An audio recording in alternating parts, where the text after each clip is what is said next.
बड़ी खबर ये आ रही कि अजरबैजान ने आर्मीनिया के 6 सैनिकों को मार दिया है। ये ताज़ा अपडेट हमारे पास आ रहा है। आर्मीनिया के 6 सैनिकों को अजरबैजान ने मार दिया। अजरबैजान ने उन सभी 6 सैनिकों को मार दिया है जो अजरबैजान के मुताबिक घुसपैठ करके अजरबैजान के इलाके में आ गए थे। दावा ये भी है कि ये सैनिक 1 किलोमीटर 400 मीटर तक अंदर घुस आए थे। तो बड़ी खबर आपको बता रहे हैं कि किस तरह से उन 6 सैनिकों को मार दिया गया है।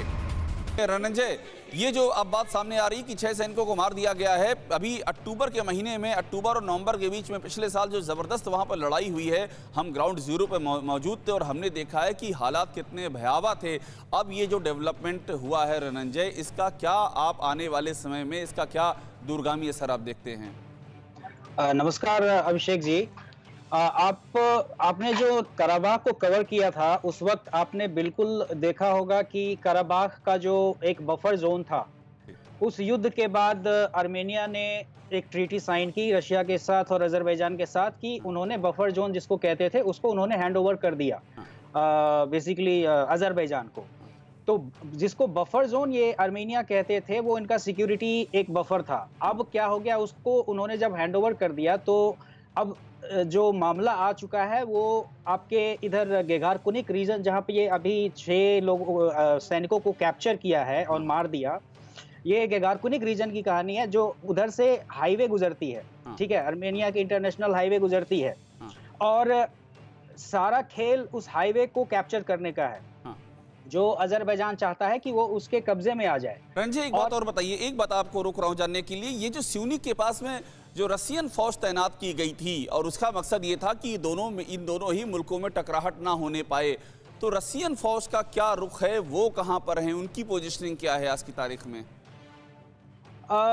अभिषेक जी, यदि देखा जाए ऑन ग्राउंड सिचुएशन, तो दुर्भाग्य से बस बातें हो रही है। CSTO एग्रीमेंट के तहत लोग एक दूसरे से बात तो कर रहे हैं, लेकिन ऑन ग्राउंड ये सिचुएशन ऐसा ही दिख रहा है कि बार बार अजरबैजानी जो सैनिक हैं वो आर्मेनियन बॉर्डर के अंदर आ रहे हैं और इधर से आर्मेनियन फोर्स उसको यदि कर रहे हैं। तो बेसिकली अभी जो आप केस देख रहे हैं उसमें मुझे तो बिल्कुल विफल दिख रही है ये जो रशियन प्रेजेंस है वहां पे, क्योंकि और रंजय, तुरंत मैं एक बार कारेन के पास जाऊंगा। कारेन, अगर ये हालत है आपके यहाँ, तो आर्मीनिया में इलेक्शन होने वाले हैं और अगर ये 6 सैनिकों के मारे जाने की ये जो खबर आ रही है, इसका तो बहुत ही आप कह सकते हैं कि गंभीर असर पड़ेगा आर्मीनिया के इंटरनल पॉलिटिक्स पर भी, जो कुछ दिनों बाद वहां पर चुनाव आने वाले हैं।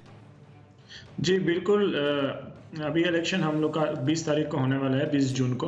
और वैसे भी लोग काफ़ी नाराज़ है वर्किंग गवर्नमेंट से, क्योंकि युद्ध ख़त्म हो गया है, लेकिन बार बार हम लोग हर हफ्ते देखते हैं कि अजरबैजानी सैनिकों ने जब भी मन मर्जी से घुस जाते हैं आर्मीनियन सोवरेन टेरिटरी में, तो इसलिए लोग एक स्ट्रिक्ट और स्ट्रॉन्ग एक्शन एक्सपेक्ट कर रहे हैं गवर्नमेंट से। और वैसे आर्मीनियन गवर्नमेंट अभी CSTO को, जो Russia led collective security alliance है जिसका मेंबर है आर्मीनिया, उसको हम लोग अपील डाला है।